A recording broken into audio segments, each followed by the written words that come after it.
सरकारी राजस्व की राशि जमा नहीं करने और कथित तौर पर गबन करने के आरोप में नक्सलबाड़ी ग्राम पंचायत के पूर्व उपप्रधान तथा तृणमूल कांग्रेस के क्षेत्रीय अध्यक्ष विश्वजीत घोष उर्फ रॉकेट को पुलिस ने गिरफ्तार किया है। जानकारी के अनुसार नक्सलबाड़ी ग्राम पंचायत के विपक्ष के नेता तथा भाजपा मंडल अध्यक्ष साधन चक्रवर्ती की शिकायत के आधार पर नक्सलबाड़ी थाने की पुलिस ने सोमवार को पूर्व उपप्रधान को गिरफ्तार किया।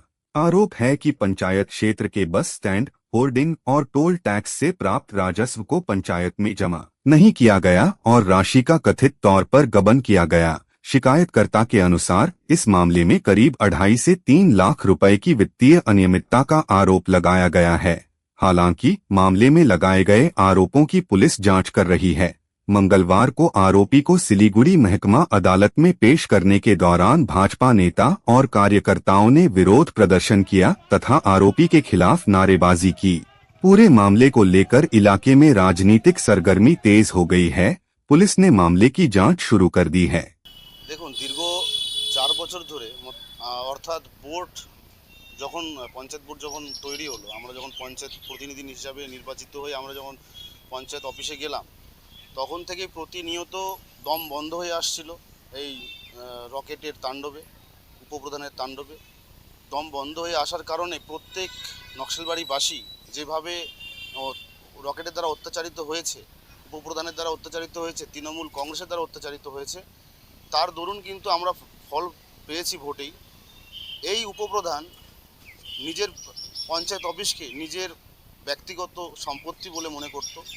নিজের সব সম্পত্তি মনে করার কারণে তিনি যেখান থেকে রাজস্ব আসতো, আমাদের পঞ্চায়েত অফিসের যে সমস্ত ওন ফান্ডের যে রাজস্বগুলো আসতো, সেই রাজস্বগুলো তিনি ব্যক্তিগতভাবে নিজেই আত্মসাৎ করত বলে আমি প্রমাণ পেয়েছি। আমি সমস্ত কিছু আমার কাছে তথ্য নিয়ে সেই তথ্যের ভিত্তিতে আমি গতকাল রাতের অভিযোগ করি। সেই অভিযোগের ভিত্তিতে তাকে অ্যারেস্ট করা হয়। কি অভিযোগ? বিভিন্ন জায়গা থেকে সে তোলাবাজি করত পঞ্চায়েত অফিসের নাম করে, যেখান থেকে যে রাজস্ব পঞ্চায়েত অফিসে জমা হওয়ার কথা, সে বাস স্ট্যান্ডের পার্কিং বলুন, বিভিন্ন জায়গার হোর্ডিং থেকে আসা ট্যাক্স বলুন, বিভিন্ন জায়গা থেকে টোল ট্যাক্স থেকে আসা ট্যাক্স বলুন, যেগুলো পঞ্চায়েতে নিজস্ব খাতে জমা হওয়ার কথা, যে টাকাগুলো ডেভেলপমেন্টের কাজে লাগার কথা, সেই টাকাগুলো সে পঞ্চায়েত দপ্তরে জমা না করে সে নিজে আত্মসাৎ করত। বিগত 1.5 বছর থেকে সে 1.5 থেকে 2 বছর ধরে মোটামুটি 2.5 থেকে 3 লক্ষ টাকার মতো সে আত্মসাৎ করেছে।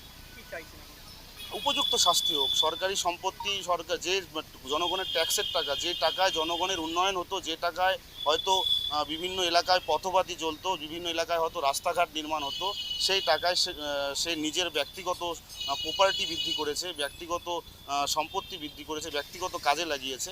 এটা জনগণের সাথে খুব অন্যায় করেছেন, সরকারের সাথে খুব অন্যায় করেছেন। এর দৃষ্টান্তমূলক শাস্তি আমরা চাচ্ছি। সাধন চক্রবর্তী, নকশালবাড়ি গ্রাম পঞ্চায়েতের বিরোধী দলনেতা।